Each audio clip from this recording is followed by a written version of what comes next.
భక్తులందరికీ నమస్కారం అండి. దేవి అనుగ్రహం ఛానల్కి స్వాగతం. ఆ దుర్గమ్మ ఆశీస్సులు మనందరిపై ఉండాలి అని చెప్పి మనస్ఫూర్తిగా కోరుకుంటూ ఈరోజు దుర్గమ్మ అందించేటువంటి సందేశం ఏంటి అనేది అమ్మ మాటల్లోనే వినే ముందుగా ఒక్కసారి మనకు బాగా తెలిసినటువంటి గురువుగారండి.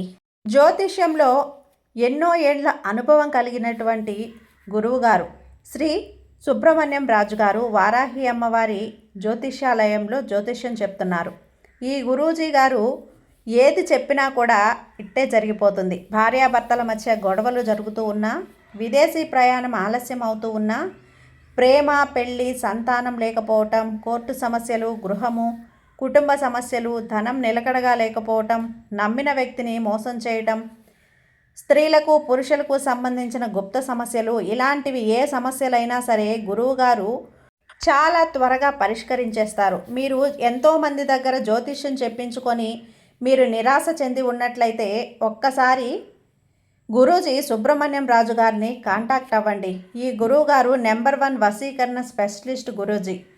గురువుగారు చెప్పింది చెప్పినట్లుగా కూడా జరుగుతుంది. కాబట్టి ఈ గురువుగారిని కాంటాక్ట్ అయ్యి మీకున్నటువంటి సమస్యల్ని పరిష్కరించుకొని చాలా ఆనందంగా ఉండొచ్చు. కాబట్టి నమ్మకంతో గురువుగారిని కాంటాక్ట్ అవ్వండి. ఎలాంటి సమస్యనైనా సరే ఫోన్లోనే పరిష్కరించేస్తారు గురూజీ సుబ్రహ్మణ్యం రాజు గారు. ఇక వీడియోలోకి వచ్చేస్తే దుర్గమ్మ మనకు అందించినటువంటి సందేశం ఏంటి అంటే, ఒక అద్భుతమైన సందేశం అండి. బిడ్డ, నువ్వు చూసిన వెంటనే నా చేతిలో ఉన్నటువంటి ఈ కలశాన్ని తాకు, క్షణంలో నీ ముఖంలో ఆనందం కల్పిస్తాను, నీ కోరిక తీరినట్టే బిడ్డ అని చెప్పి అమ్మవారు మన కోసం అద్భుతమైన సందేశం అండి. ఈ సందేశం వినగానే మీ ముఖంలో ఎంతో బాధ దాచి ఉన్నా కూడా చిరునవ్వు అనేది ఇట్టే బయటకు వచ్చేస్తుంది. అలాంటి సందేశాన్ని అమ్మవారు మన కోసం తీసుకొచ్చారు. బిడ్డ, నిండుగా ఉండే నీ ముఖంలో ఒక చిరునవ్వు కలిగించేలా ఈ రోజున ఒక అద్భుతాన్ని చూపిస్తాను. నీ ముఖంలో ఆనందాన్ని కల్పిస్తాను. నీ కోరికను తీరేటట్టు నేను ఆశీర్వాదాన్ని ఇస్తానమ్మా. చూసిన వెంటనే నా చేతిలో ఉన్న ఈ కలశాన్ని తాకు, నీ జీవితంలో అద్భుతమైన మార్పు అనేది తెలుస్తుంది. నువ్వు ఆశపడితే అది ఖచ్చితంగా నీ చేతిలో ఇచ్చే ఈ దుర్గమ్మ నీకు అండగా ఉండగా నీకు భయం ఎందుకు తల్లి? ఒక చుక్కని 3 సార్లు పెడితే అది కొనసాగింపు అవుతుంది. అదే చుక్కని ఒక్కసారి పెడితే ముగింపు, అంతే కదా? అలాగే ఒక చుక్కకి 3 చుక్కలకి ఉన్నంత తేడా నీ జీవితంలో ఉంది. ఇక నీ జీవితం ముగింపు అని నువ్వు అనుకున్నావు, కానీ ఇప్పుడే ఆరంభమని నేను చెబుతున్నాను. కొనసాగింపు అనేది నేను చెబుతున్నాను. ఈ తల్లి మాటలు నీకు అర్థమయ్యాయి కదా? నీ జీవితంలో ఉన్న కష్టాలు, నా జీవితంలో నువ్వు నిరుత్సాహపడిపోయిన రోజులు, అవన్నీ కూడా మారుతాయి. వరుసగా నీ జీవితంలో గెలుపు రావటం ఆరంభమవుతుంది. అందుకు ఈ అమ్మ సందేశం నీకు ఒక సంకేతం.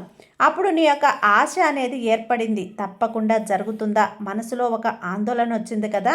ఖచ్చితంగా జరుగుతుందమ్మా. కొన్నిసార్లు అందరూ నిన్ను కించపరుస్తున్నారు అని బాధపడుతున్నావు. అందరూ నిన్ను చూసి ఓర్వలేకపోతున్నారు. అయినా సరే పర్వాలేదు, కోప్పడద్దు. వాళ్ళ మీద నువ్వు ఆవేశపడని అవసరం లేదు. నిన్ను కొరచెప్పే వాళ్ళు చెబుతూనే ఉంటారు. అలా అని నీ జీవితాన్ని ఆపేసుకుంటావా? వాళ్ళ గురించి ఆలోచిస్తూ దిగులు పడతావా? కోప్పడద్దు తల్లి.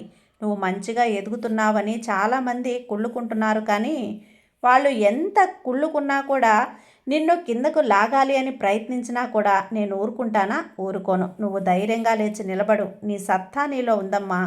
ఈ అమ్మ శక్తి, ఈ అమ్మ ఆశీర్వాదం నీకు ఉన్నంత వరకు నీకు ఓటమనేది నిన్ను దరిచేరదు.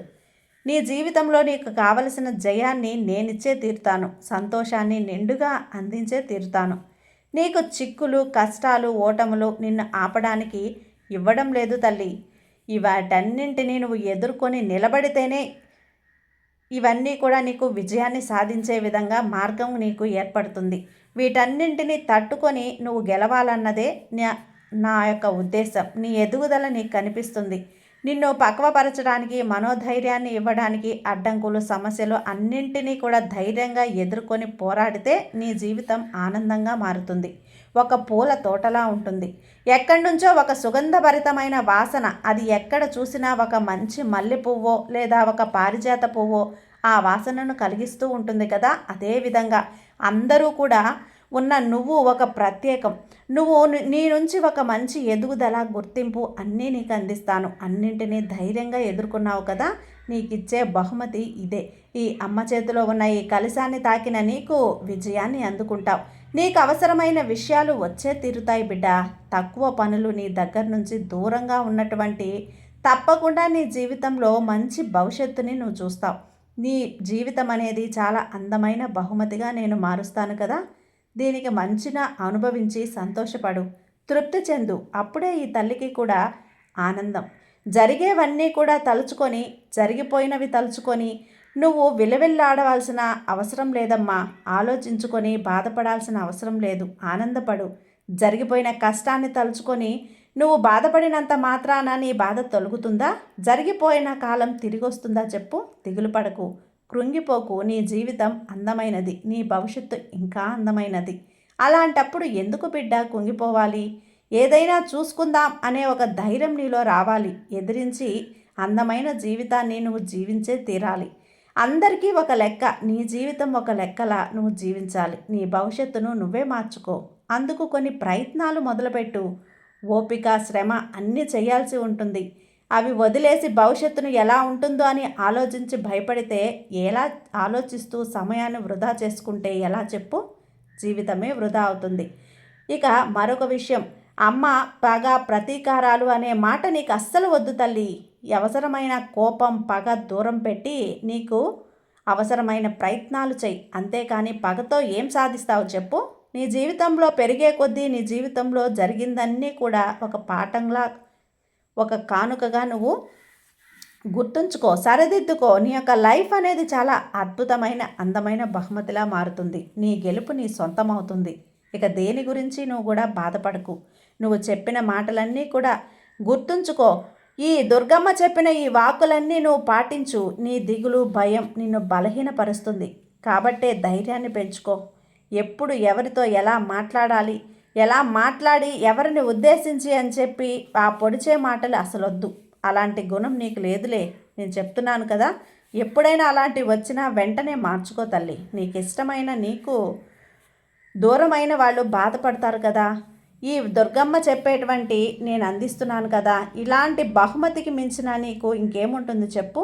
భయపడి, దిగులు పడి నీ జీవితం అయిపోయింది అని కృంగిపోవద్దు. ఏం తినకుండా కడుపు మార్చుకొని అస్సలు ఉండొద్దు. నీ ఆరోగ్యాన్ని పాడు చేసుకోవద్దు. ఇవన్నీ చేసినంత మాత్రాన ఏదీ మారదమ్మా. లేని దానికోసం వెతికే బదులు ఉన్న దాంట్లో తృప్తి పడడం మంచిది కదా. ఈ అమ్మ చేతిలో ఉన్న ఈ కలశాన్ని తాకి నువ్వు విజయం సాధిస్తావు. అంతేకాకుండా అన్ని శుభాలే కలుగుతాయి. ఈ తల్లి ప్రతిరోజు కూడా నువ్వు నమస్కారం చేసుకుంటూ, ఈ అమ్మ నామం పలుకుతూ, నేను నీకు అండగా నీ చుట్టూ ఉండి రక్షణలా నేను కాపాడుతున్నాను కదా. నీకు ఈ దుర్గమ్మ నీకు ఉండగా నీకు ఎలాంటి దిగులు అవసరం లేదు. కానీ నువ్వు పాటించాల్సినవన్నీ కూడా చెప్పాను కదా, అన్నింటినీ నీ మనసులో ఉంచుకో. నీ జీవితాన్ని నువ్వే కొన్ని భవిష్యత్తు మార్పు అనేది నీ చేతుల్లోనే ఉంది. ఇక ఎలాంటి కర్మలను నువ్వు అనుభవించడం కోసం పుట్టావో, నీ దేహం లభించిందో వాటిని అనుభవించే తీరాలి. వాటిని వదిలేయటం అనేది అది నీకు సాధ్యం కాని పని. కాబట్టి జరిగేవన్నీ కూడా నీ కర్మల అనుసారమే అని నువ్వు చెప్పి తలుచుకొని ముందుకు వెళ్ళు. కొన్ని రోజులకి ఆ కర్మఫలం తీరిపోయిన తర్వాత నీకంతా మంచే జరుగుతుంది. కాబట్టి ఏమాత్రం నువ్వు బాధపడద్దు, ఏమాత్రం కూడా నువ్వు భయపడద్దు. నీ ఇష్టానుసారం మాత్రం ఏమాత్రం నీ సంతోషం మీద ఆధారపడి ఉండదు. మొదటిగా నీ ఆలోచనలో మాత్రమే నీ సంతోషం ఉంటుంది అని గుర్తుంచుకో. ఈ అమ్మ మాటలు ఎప్పుడూ కూడా సత్యం, పొల్లు పోకుండా జరుగుతుంది అని నీకు తెలుసు కదా. అందుకే ఈ భక్తులకి మంచి మాటలు బోధిస్తూ నా బిడ్డలకి అన్నీ మంచిగా ఉండేలా చేస్తాను. ఏది దక్కడం లేదని ఆవేశంతో ఉంటారని ఇంత బోధ నీకు ఇస్తున్నాను. నువ్వు జీవించాలి అంటే ఎలాగైనా జీవించవచ్చు. కానీ ఈ దుర్గమ్మ భక్తులు ఎలా ఉండాలి? మంచిగా పేరు ప్రఖ్యాతలతో, గౌరవ మర్యాదలతో జీవితంలో విజయాన్ని పొంది గౌరవంగా ఉండాలి కదా. సీతాకోక చిలక 14 రోజులు మాత్రమే జీవిస్తుంది, కానీ అందరికీ సంతోషాన్ని పంచి హాయిగా జీవిస్తుంది. కాబట్టి జీవితం చాలా చిన్నది, ఏది శాశ్వతం కాదు. అందుకే అందరికీ ఆనందాన్ని పంచుతూ నువ్వు కూడా సంతోషంగా జీవించు. నీ జీవితానికి ఉన్న సార్థకతని నువ్వు తెలుసుకో. ఏది కూడా నీకు ఏ పని చేసినా కూడా దైవంగా భావించు. దాన్ని నీ యొక్క సొంతది కాబట్టి అది చిన్నదా పెద్దదా, నీ బతుకు తెరువు నీకు దైవంతో సమానం, ఎలా బ్రతకాలో ఎలా బ్రతుకుతాడో తెలియాలంటే ఏదో ఒక ప్రవచనాలే వినాల్సిన అవసరం లేదు, ఏదో ఒక వాక్కులే తెలుసుకోవాల్సిన అవసరం లేదమ్మా. నీ జీవితంలో నీకు ఎదురయ్యే అనుభవాలే చాలు. వాటిని ఆధారంగా నీ జీవితంలో నువ్వు ఎన్నో విధాల అనుభవాల్ని, జీవితం ఎలా మార్చుకోవాలి అనే పాఠాలని నువ్వు తెలుసుకోవచ్చు. అది వదిలేసి ఎక్కడెక్కడో వెతుకుతుంటావు ఎందుకు? నిజమేననే వెలుగు ముందు నింద అనేది కూడా చీకటిగా ఉంటుంది, ఎక్కువ కాలం నిలబడదు తల్లి. అందుకే ఎవరో ఏదో అన్నారని నువ్వు బాధపడకు. కాలం వారికి తగిన రీతిలో బుద్ధి చెప్తుంది. నిన్ను ఎవరో కించపరిచారని వాళ్ళని నువ్వు అనుకోవాల్సిన అవసరమే లేదు. వాళ్ళకి బుద్ధి చెప్తుంది. ఇక నీ పనులు నువ్వు చేసుకొని ప్రశాంతంగా జీవించు. ఇక ఈ అమ్మ సందేశం నువ్వు పాటిస్తావు కదూ, ఈ అమ్మ నీ జీవితాన్ని భవిష్యత్తుని బంగారుమయంగా మార్చే వరంలా నేనెప్పుడు నీకు వదలను. నీ చింతగా ఉండు. కాబట్టి నువ్వు ఏదైనా సరే ఈ దుర్గమ్మ మీద ధైర్యంతో నమ్మకంతో ఉండమ్మా, నీకు అంతా మంచే జరుగుతుంది. నీ భవిష్యత్ అనేది చాలా చాలా మంచిగా ఉంటుంది. ఈ దుర్గమ్మ మాట ఇస్తున్నాను కదా, అమ్మ మాట నీకు చాలా చాలా భరోసాగా ఉంటుంది, ధైర్యంగా ఉంటుంది. సంతోషంగా ఉండు బిడ్డ. సర్వే జన సుఖినో భవంతు. జై దుర్గమ్మ.